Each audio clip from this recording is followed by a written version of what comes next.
Hello and thank you for joining the Thursday edition of Journalist Hangout. I'm Ayodele Ozubakun. Today on the program, online publishers go to court as Senate proposes 3-year jail term for social media violators. APC PDP disagree as appeal court sacks Senate spokesman, orders INEC to issue Olujimi certificate of return. And later on the show, Kaduna State Governor Nasir El-Rufai appoints women as special advisors. I'll be hanging out with Babajide Kolade Otitoju and Solomon Ajutogu. So if you are ready, let the hangout start now.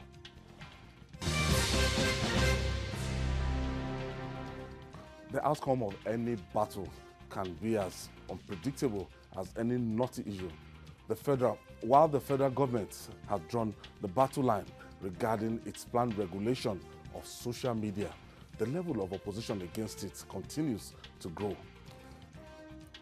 The Senate, a bill to regulate the social media activities, has killed first reading on the floor of the upper legislative chamber. The bill, entitled Protection from Internet Falsehood and Manipulations Bill 2019, proposes a punishment of 150,000 naira fine or a 3-year imprisonment for an offender. But online publishers won't hear of it and have vowed to challenge the move in courts. Babajide, for some strange reason, we even, people that are the traditional media people, we even get social media, news from the social media to influence us and even to mislead us. Sometimes we find the traditional media even falling into this this menace of fake news all around. Yes. And somebody will just sit down in his home and he can concoct anything, and that thing will go viral. And it can, at the end of the day, you just discover that there's, okay, let's take for example, somebody just started it that Mr. President was going to get married one Friday like that, that people were to a minister he appointed. And people started bringing the minister, bringing our CV out, showing us, and you see people copying and pasting it, retweeting it. And Lai Mohammed had a meeting with us for like 3 weeks ago, and it was like, it's time to regulate the social media. It's time to even change the fine for the NBC, the fine, if you come on air to incite people, hate speech, from 500,000 naira to 5 million naira. What do you read between the lines? The federal government is insisting that it's not an attempt to gag the press. Well, you see, it was Farid Zakaria who said some time ago that the internet has put power in every hand, but not a sense of responsibility. It is not everyone who can benefit from the power that the internet has given that actually has a sense of responsibility. Not all of us are decent people. Not all of us are sensible people. So you have a tool, the greatest invention since light. The internet is the greatest invention since light. But our people continue to abuse it, and most governments are thinking of the right approach to solving this problem. How do we solve this problem? Should we just fold our arms and watch never-do-wells who have suddenly turned the internet emergency journalists to a place, overnight journalists? I read something. Tom and Harry now. I read something that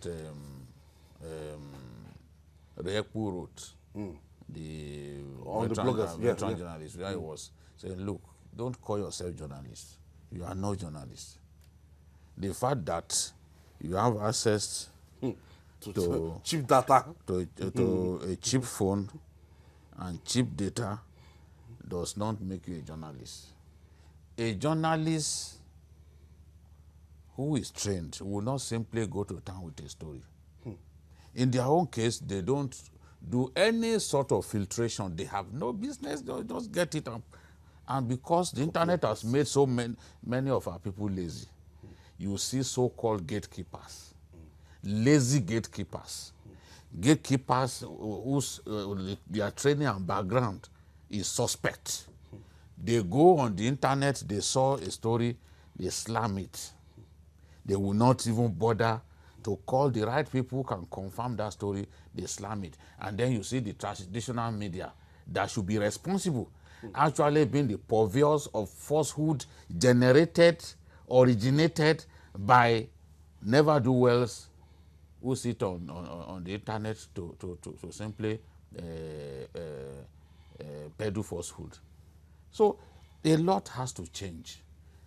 I do not want to see a situation in which the press will be gagged. But I also do not want to see a situation in which people will simply abuse the freedom that the Constitution has given them. No.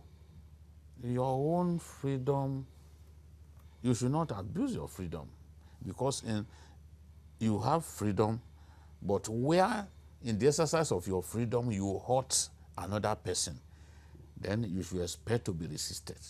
If you look at the letters of the bill, it's saying where any person through text message, tweets, WhatsApp, or through any social media post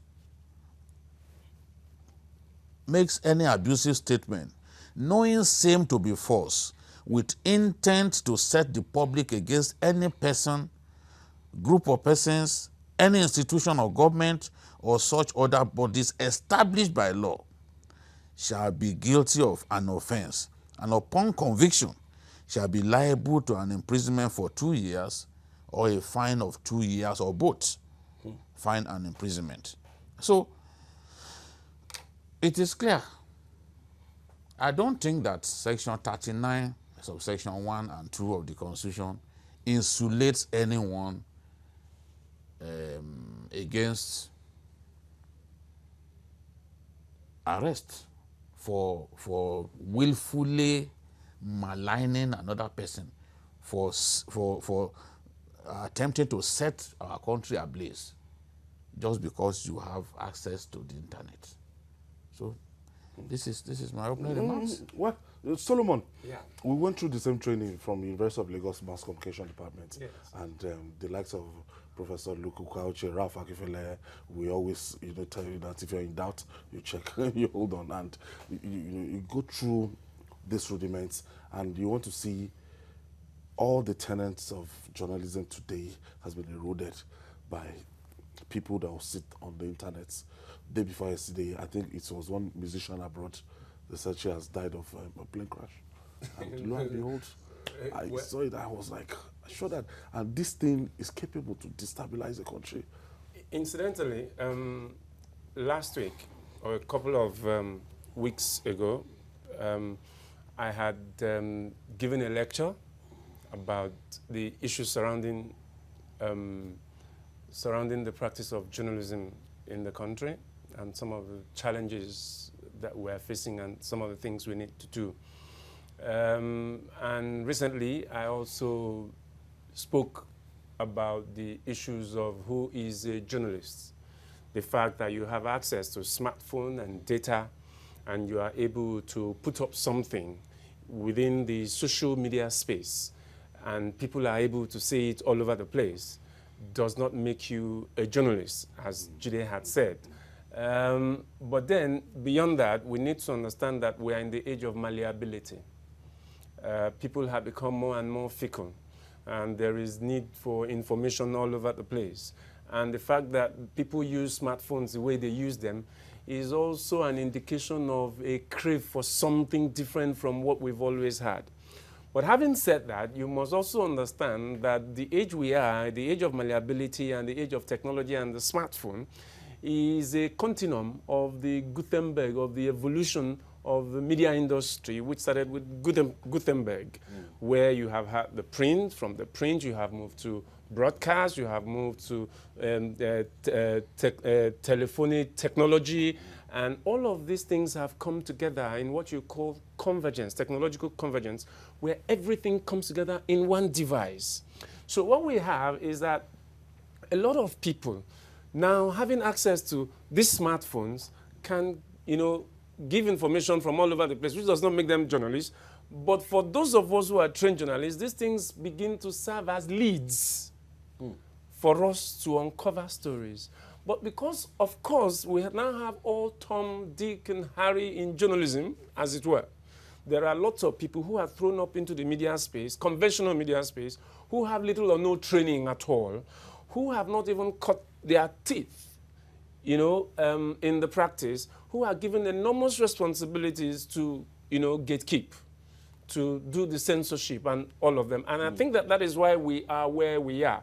Now, the problem where these individuals are going to go to court. Now, I think that the National Assembly is making the same mistake it made the last time it brought up this issue. Now, you say you are going to regulate social media. I do not think that the idea should be to say that you want to regulate social media. You want to regulate media as you want to regulate media, because we're in the age of convergence. And so if you malign me on Facebook, I can sue you for defamation. It doesn't have to be in broadcast or in newspaper alone. I can sue you for defaming me on the internet. So what we should be talking about is a general regulation of the media, licensing of professionals. This is where our labor unions, our trade unions in journalism have to also become active like that in law and in medicine.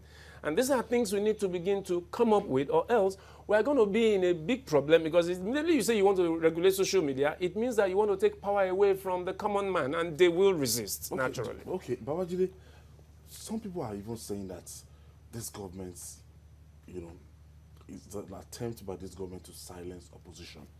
That this government, for some time, when you see the people undergoing trial or, you know, being locked, when you see what is happening to the likes of Agbajalingo, that a state governor accused of trying to overthrow him and is charged for treason. Agbajalingo is in jail, languishing somewhere now, you know, for treason. When you see this kind of abuse, a lot of people will say it's a calculated attempt for government to actually shut people down. And how do you define hate speech? And they're saying when this government was in the opposition, this government actually did more than that to the PDP government. Well, the PDP government can blame themselves from now till kingdom come for not using the powers that they had. So if there are same people like Lai Mohammed harass them to no end, what did they do? How did they respond? They didn't even know how to respond to the man. So Lai Mohammed took over completely the media space. Was doing it constructively. He took it over. He will send those press releases always expertly written. Editors who are not even ready to work, yes, just copy and they will paste just it. remove the first paragraph, you know, the intro, and then he goes to press like that. Who would not like to work with that kind of man? He was a newsmaker. Everything that he said was on the front page. How did they respond? Their response was inept. So they can blame the APC. Look, when people have power, they also summon the will to use it. If you don't know how to use power, then giving power to you in itself will be questioned. I don't believe that it's simply an attempt to gag people. Look, if you want to gag our people, they will go to court. The courts are still there. This same government has suffered many setbacks in court, no doubt about it. Sometimes when they want to take some measures, the court will say, no, you can't do it. We still have the court, and the courts will do their job. But the point that I'm making is that there's nothing wrong in a responsible government trying to check the abuse of the internet, the abuse of the social media. Some of the freedoms that our people express in the negative mode, To the extreme. you cannot do it in America, which is seen as probably the freest country in the world. You cannot express such freedoms. Those you'll be taken to court. You'll be dealt with. You can't stand in a public place in America and be saying that you want to bring down the government. You can abuse Trump, but to say that you want to bring down the government and proclaim it publicly, you'll be resisted. You'll be dealt with. So this is the thing. People can't say, okay, the Constitution says every person shall be entitled to freedom of expression. That's Section 39. including freedom to hold opinions and to receive and impart ideas and information without interference. You can't use that to justify lying against people on social media, because you damage people even mentally when you do it. You subject them to agony, mental agony. So you cannot, you are not going to be left to just freely do what you like, bring people down needlessly, destroy people, and expect that you will not be resisted. Of course, you'll be resisted. That is, we are getting there. We are getting to a point when, I mean, if you have not done anything that contravenes our law in the use of the internet, nobody will come for you. But if people continue to misbehave the way they are misbehaving, Buhari is going to marry Shadia, and it must have originated from someone. That person, if that person is identified, of course that person should be put on trial. Marry Shadia, how? And they started posting pictures lashed on it. That were women, not just opposition, not just people lashed on it. Even people who are political, students, people who have no interest in politics, they lashed on. Those are the things that excite some people. Esoteric stories. I think that was concocted deliberately to create a level of embarrassment. Somebody even said that it was a blessing in disguise, because it forced the real owner of the other room to quickly come back to Nigeria to take a rightful place. So this thing is wrong. The man had no plan to marry that woman. That woman had been in the CPC even when she was younger. Buhari didn't make face at her. Buhari didn't give her the eye as a minister. Not when she's now become older. Do you know since when she's been a Buharist?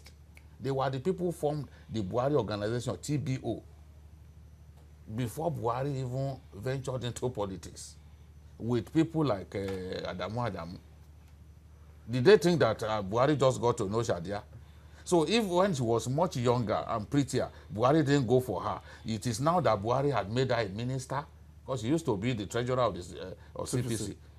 And then Buhari would now, at that age is when Buhari will now come for her. So something is wrong with our people. Okay. And such people should not simply be left alone to do what they like. Okay, I have Richard. Richard is calling from Lagos. Thank you for joining us, Richard. Okay, Solomon, in countries like Saudi Arabia, when you get there, number one, you can't, when you go to Dubai, Dubai, I want to see Dubai. Number one, you can't even do WhatsApp video. There are some sites you can't access. You know, everything is like regulated. Now, apart from creating laws to regulate, you also need a level of technological advancement, whether you develop it locally or you borrow it from somewhere, to set up a GAG, a control system. When you talk about Dubai, you haven't talked about North Korea, where you don't even have access to any of this. You haven't talked about China, where everything is watched. There is a Chinese version of all the social media platforms that you have access to. You either comply with the Chinese government rules or you don't even come in at all. But you see, people who create these contents and these things create them for sensational reasons. Some of them have blogs, some of them have personal websites, some of them use these things to direct traffic to their sites, to their blogs, as if to say that leads to more money for them. So these are some of the things that create this thing. But of course, you must also understand that this is not happening only in Nigeria. You have situations where all around the world, governments are on their tenter's at the moment because of the effect of social media and how it's also galvanizing protests and anti-government moves. And if we don't move quickly, actually, I'm worried that we may not even have the capacity to control. All right, Solomon, we have to take this break. When we come back, we'll discuss more. Please stay with us. Welcome back. In politics, sometimes it takes just the blink of an eye for the table of power, to turn. The appeal court has nullified the victory of Senator Dayo Adeyeye of the All Progressive Congress, APC, and declared Senator Biodun Olujimi of the People's Democratic Party, PDP, as a senator representing Ekiti South Senatorial District. But the state chapter of the All Progressive Congress and the PDP are taking the court judgment in different strides. While the PDP commended the judiciary for upholding the victory of Olujimi, the APC described the judgment delivered by the Justice Uzo Amaka Anyanwu as travesty of justice, saying it amounted to truncating the people's wish. Jide, that's your adopted local government in Ekiti State. That's Ekiti South. And Senatorial zone. Yes, Senatorial District. That's Dayo Adeyeye he went to the Court of Appeal. I mean, it started at the tribunal. That election was notified at the tribunal level, and they went to the Court of Appeal. As in, it was Olujimi was declared winner, and they went to the appeal court, which is the final court for the senatorial contests. And I think for the first time after the 2019 election, we're witnessing something like this. No, it also happened in Sokoto. Okay. Yes, I think the APC lost a senatorial seat in Sokoto. And it's been happening like that. The appeal courts have been given victory to some people who lost in the electoral exercise itself. But basically, I think that Senator Olujimi's case before the tribunal was very clear. She said she asked the court to grant her permission to do a recount, to examine ballot materials and invariably do a recount. They called it inspection of ballot materials. And the inspection was witnessed by Adeyeye's lawyers, Adeyeye's representatives, policemen, and their own lawyers. So Adeyeye too also asked to be allowed to conduct an examination of ballot materials.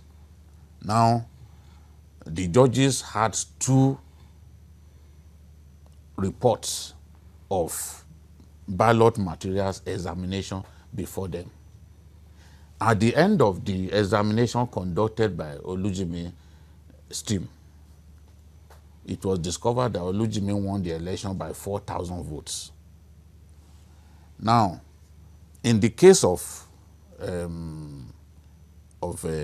Adeyeye, instead of them to summarize the examination that they carried out, they merely just, putting details in terms of every ward, every polling unit. There are about 769 polling stations in that senatorial zone alone. They didn't do that. They merely did something that amounted to a summary, which the judges described as a narrative. But the other people provided details, compelling details, showed where there were irregularities and all that. So at the end of the day, the tribunal, the lower tribunal, said between these two examination reports before us, that of Olujimi was more credible in terms of the details that he provided. So, and they had no option but to give the election to Olujimi. They declared that Olujimi was winner of the election in terms of the number of lawful votes. So Adeyeye then proceeded to appeal. He brought in Akinlaja San. Of course, Akinlaja San did a good job, but clearly the case had been damaged at the lower tribunal. Anybody who knows about law, who witnessed what happened. In fact, Adeyeye in open court was abusing his own lawyer and saying that the case was mishandled from the lower tribunal. So, and then when they were another critical thing that cost them that election, when Olujimi's team, the person who led the team, was presenting the report of the examination of ballot materials, there was no cross-examination on their part.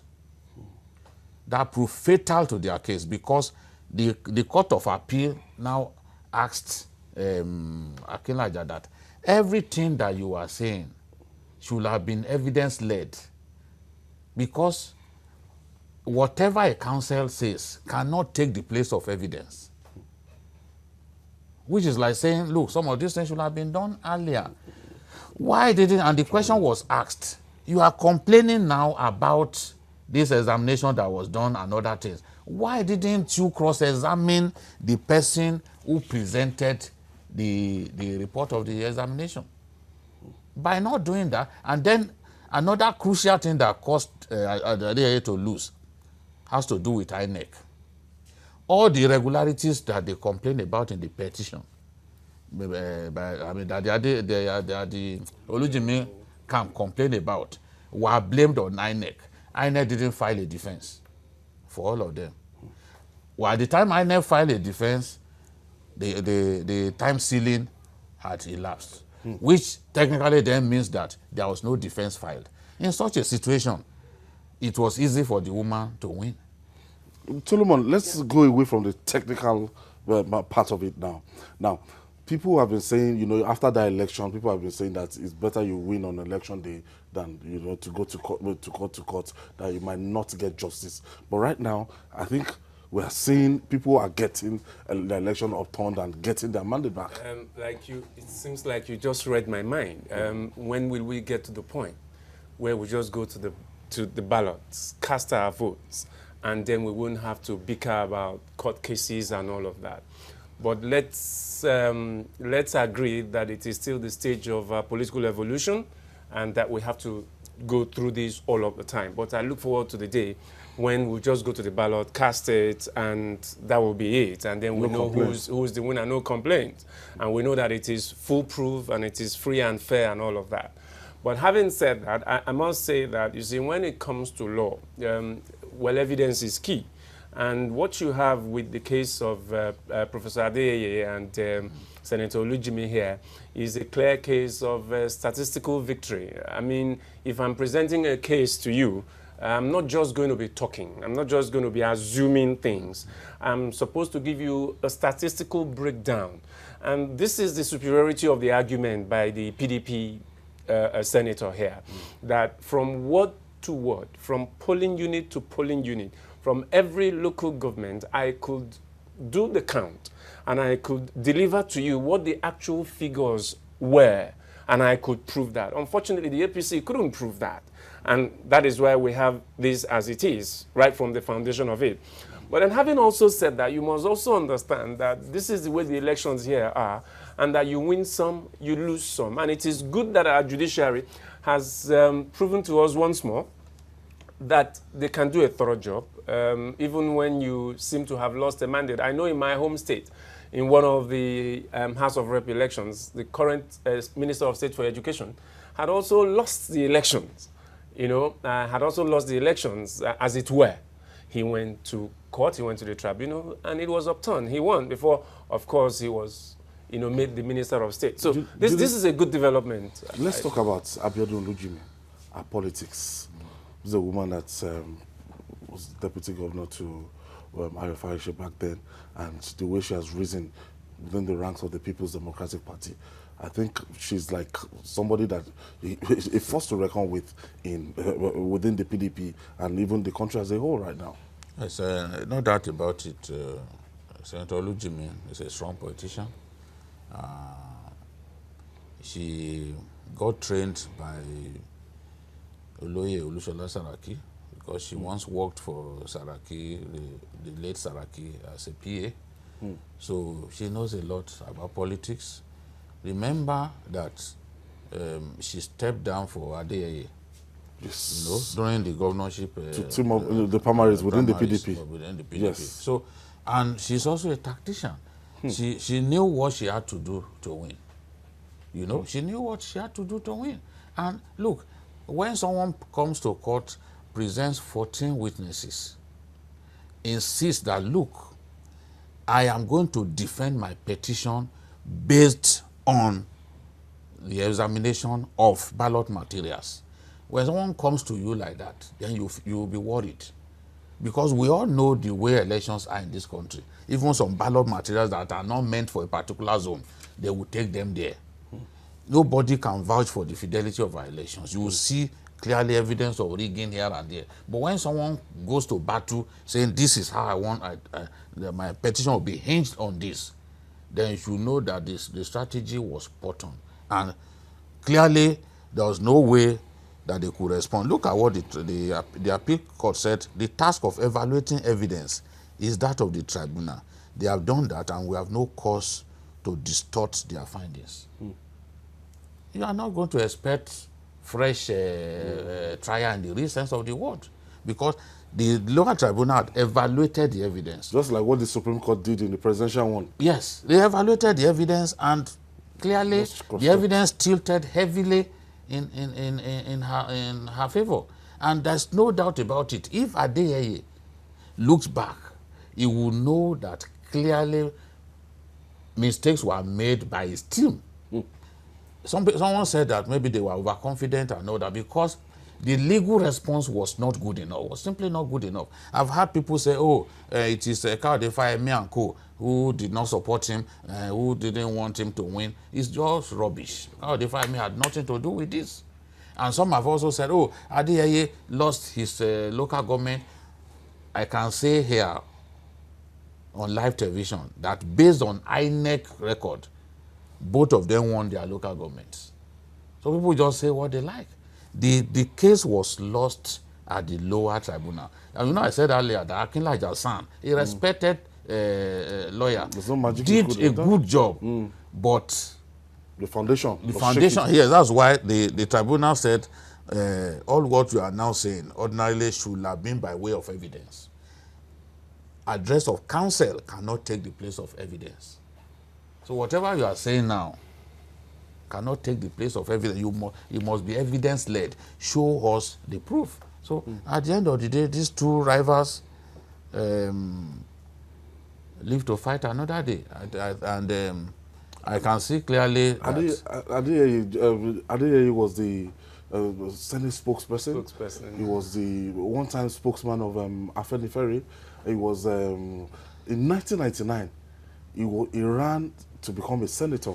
He lost to Senator Gbenga Aluko. He was the only one who lost.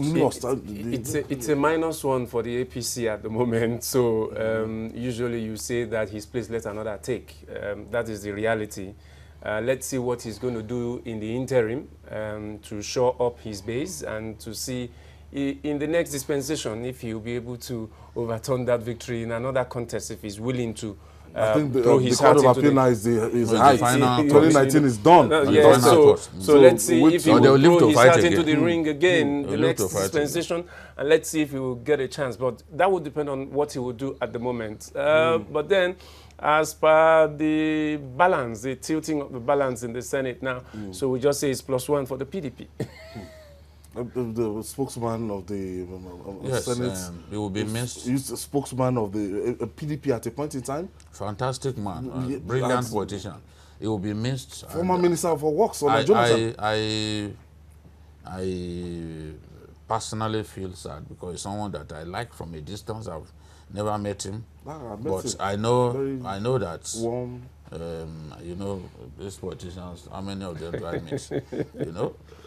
I try my best not to get too close to politicians, but from afar, I respect him, I admire him, and I think that it's a big loss in terms of his courage, in terms of what he can give. It's a big loss to the APC caucus in the Senate because he's one of those who can provide leadership. He has experience and. He's strong. He's strong. At least in that senatorial zone, no doubt about it. He's a Mure, all of those areas. He's very strong. But Adeyeye, Olujimi is very strong in the Omo area, and Olujimi's strength lies in the women. And once you are able to mobilize women sufficiently, because they come out more than women, they are easier to mobilize than men.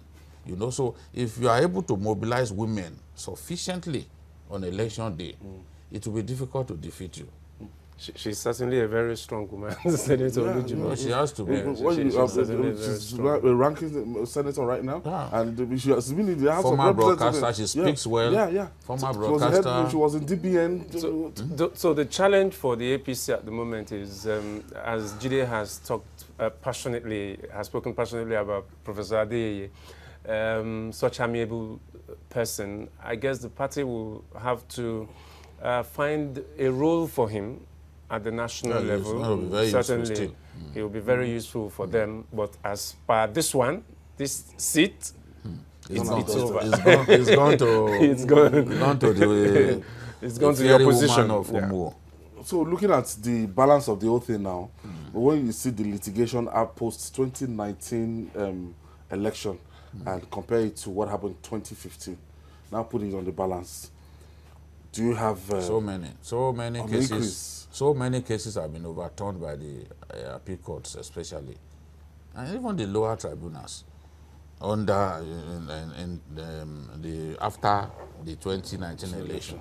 That should tell you that something was wrong with that election, and so many things went wrong. Because look at what happened in Kano with Dogwa, for example. How can in this age, how can they enter just the result of two parties?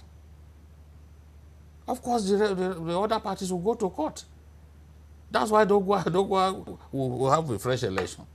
How can you enter the result of just two parties? As if it's only APC and PDP that exist in Nigeria. The rest of them will go to court because it's their rights that you've infringed upon. It's just like in those days, if you don't put the logo of a party on the ballot, they can stop the election. Or even if they can't stop it, the court can order a fresh election because you've taken away their rights. So, and that's what happened in the case of Dogwa. Now he has to prepare for a fresh election. He will spend money and all that. Politicians don't like that. Abdulmumin Jibrin too is so many. So many things were wrong. I used to talk about the Lokoja Koto federal constituency, that the elections were characterized by violence and all that. At the end of the day, see the way the PDP candidate won. That lawyer, he has taken down some rep seats from the APC lawmaker, because he was able to prove what he asked for, was that the courts should give him that mandate because he had a majority of lawful votes. At the end of the day, they had to check.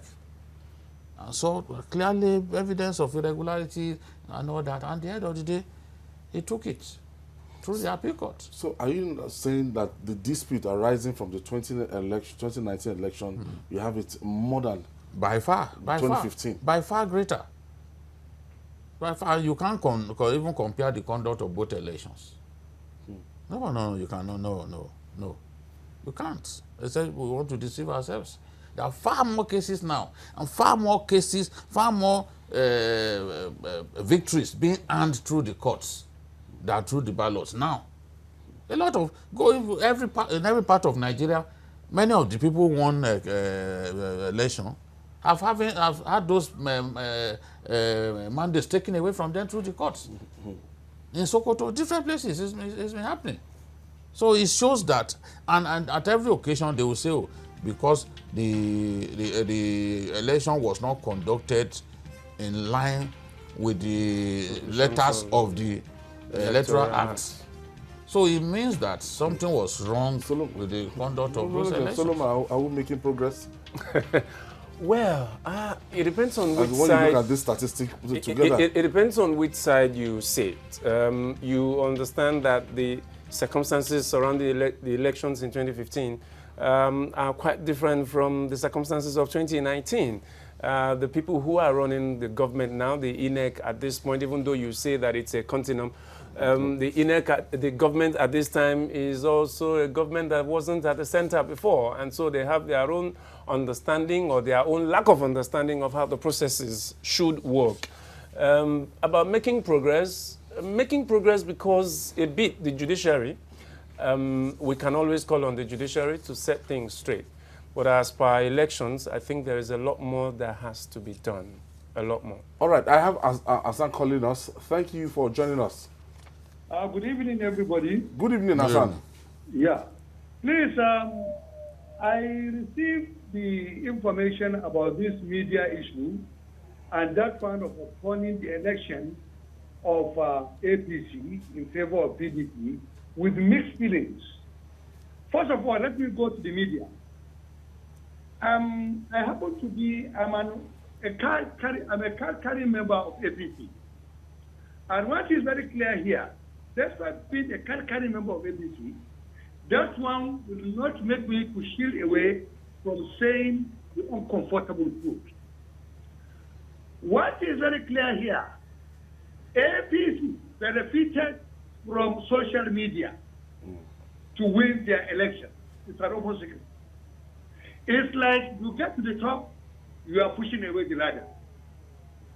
Look, in media, according to the media law, we knew very well that the media law is there to guide against defamation of character. Is there about the libel and slander. So going extra mile about all this is not there. Everything is in Constitution. Constitution, whatsoever you see in Constitution. I won't allow you to start having your own lecture. Well, our time is fast spent. Thank you for your contribution. We get your drift. Now, finally, the governor of Kaduna State in northwest Nigeria, Nasir El-Rufai, is a man that is never far from grabbing the headlines. For varying reasons, Governor El-Rufai is in the news again, this time for positives as far as the advocates of women empowerment are concerned.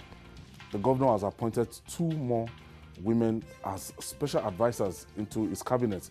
According to the statement made by his media aide, Dayo Adeyeye, the new special advisors who are among the 17 aides appointed by Governor Nasir El-Rufai are Stella Amako as a special advisor on community relations and Zainab Shehu as a special advisor on social development.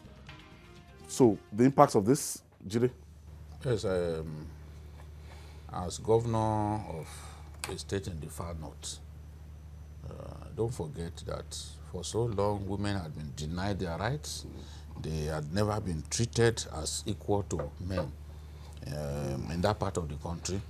And that was why people like Gambo, Sawaba, the rest of them used to fight in those days. But El-Rufai has been showing so much confidence in women, giving them responsibilities. He believes that women, if given the opportunity, can even do better than men in many positions. Remember that he gave Hadiza Bala Ahmed the job of the chief of staff. The MD. And not many MPA. people, not many, I've not even seen where it happened, where a woman was made chief of staff in any state. Because that's a very powerful position. Where, in fact, it's like you and the governor run the state if you are chief of staff. So, and it's the same Hadiza Bala Mohammed that he recommended for the job, or the MPA job. She's shining like a minister. And she's doing well.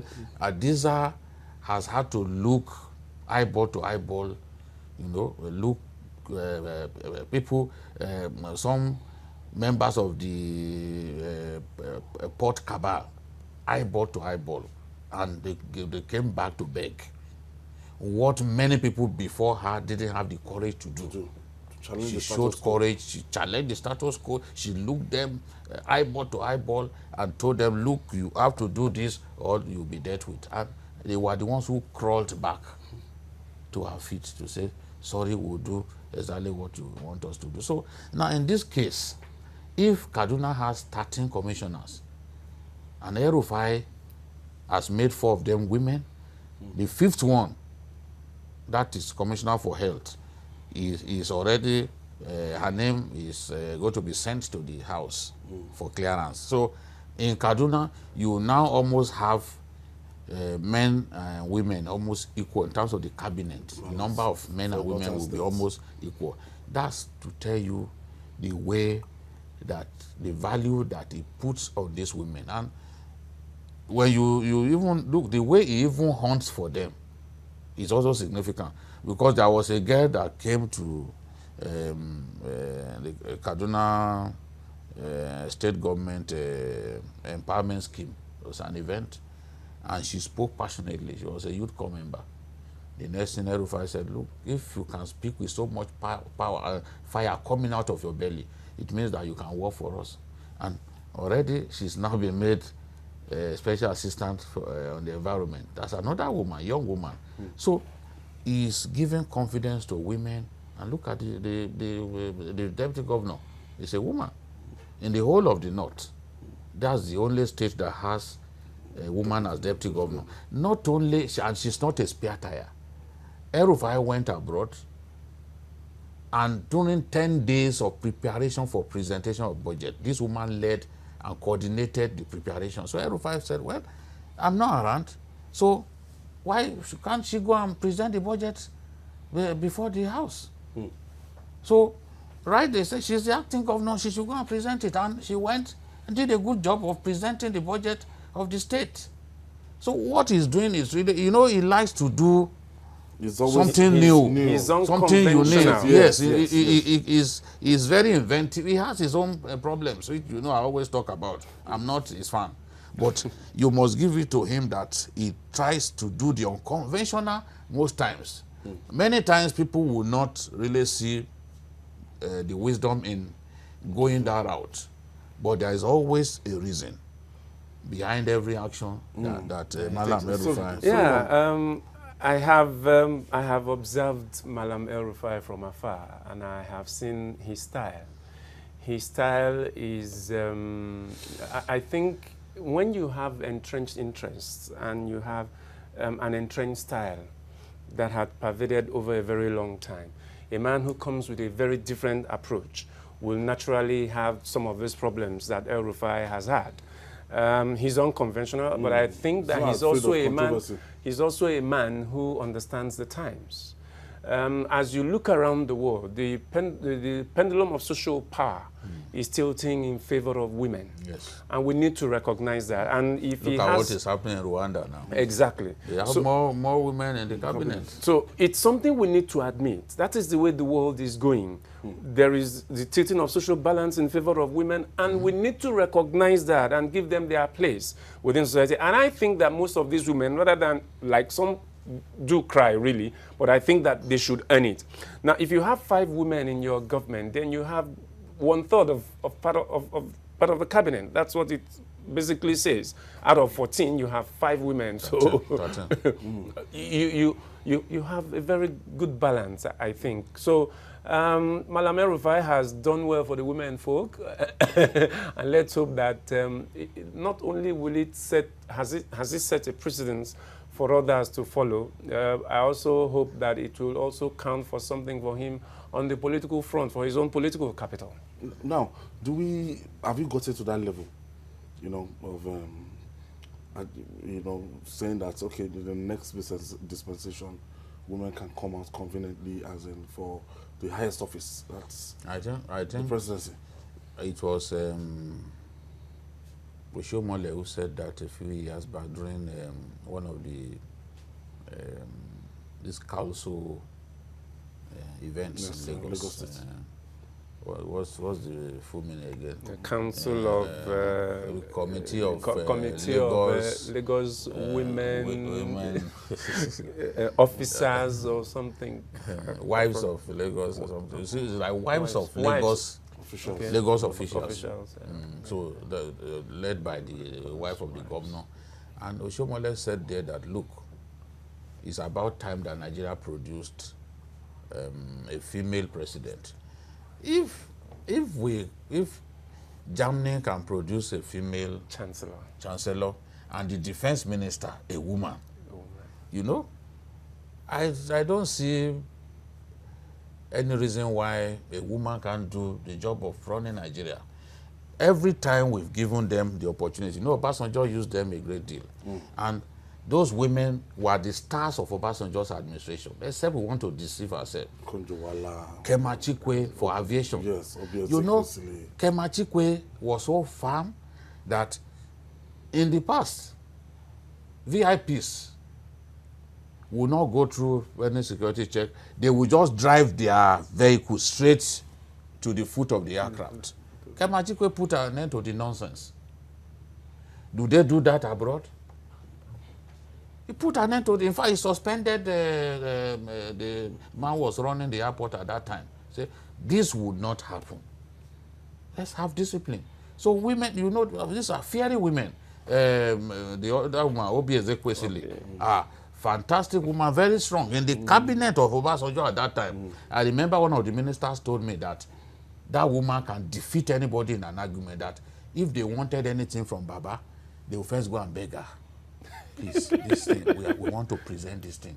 By the time we start the argument, we start our presentation. Don't butt in, because if you butt in, Baba will go your way. Because she's very persuasive in arguing, and she's brilliant. She's very cerebral. So they will first go and lobby her. So if the woman now refuses to talk, they will have their way. One of the former ministers was telling me, I said, so Obi was this effective in that cabinet? So there were many of them. Many of them, you see. So if we give them the opportunity, I believe that our women can excel. And even the woman in Kaduna, based on what I hear about her, the deputy governor, say by 8 o'clock she's at her desk. She's very firm. She doesn't tolerate any hint of disrespect to her position, you know. And she's brilliant. She's a medical doctor. So she has earned her place. I just hope that in northern Nigeria, we will continue to give women opportunities to hold elective positions, to win elective positions, and even to get them into the cabinets of different states. And I'm sure that they will deliver. I also think that will change the narrative around there and give inspiration to the younger women in the North generally and across the country. And women should stop thinking that politics is simply for the men. The men, you shouldn't be used by the men simply to mobilize you to come and vote, because you determine who wins election. Come and sing, you know? So rallies. They too should get involved. And our men should not also resort to violence, especially during primary elections, to stop women from winning. If you look at Adamawa, for example, you know, they have, I think, Senate. Like they have 2 women or so. I think the women, it was this last election, women actually did well in Adamawa State, and that's the way it should be. Okay, he has shown the way. Erufa has shown the way. My producer just told me that council is commissioner, committee of wife of Lagos State government officials. That's the thing. Those are the G's, not there. You know, we got it. We got it in the end. So hopefully we have the likes women, and they will not be quick to sow the Ankara, because it's always the Ankara. When elections come, the Ankara. You see, the Ankara is a tool of mobilization. If they don't give you your own, you know you are not part of it. You are not there. So the Ankara is a factor in the elections for women. Solomon Ajizogo, I want to thank you. Thank you so much for having me. The maestro himself, Babajide Kolade Otoju. And that's our offering today. Join us tomorrow for another episode of the program. You can also watch Journalist Hangouts on our platforms showing on the screen. We're also on YouTube, youtube.com/TVC News Nigeria. Feedback channel is Journalist Hangouts at tvcnews.tv. I'm Dayo Adeyeye. Bye for now, and God bless Nigeria.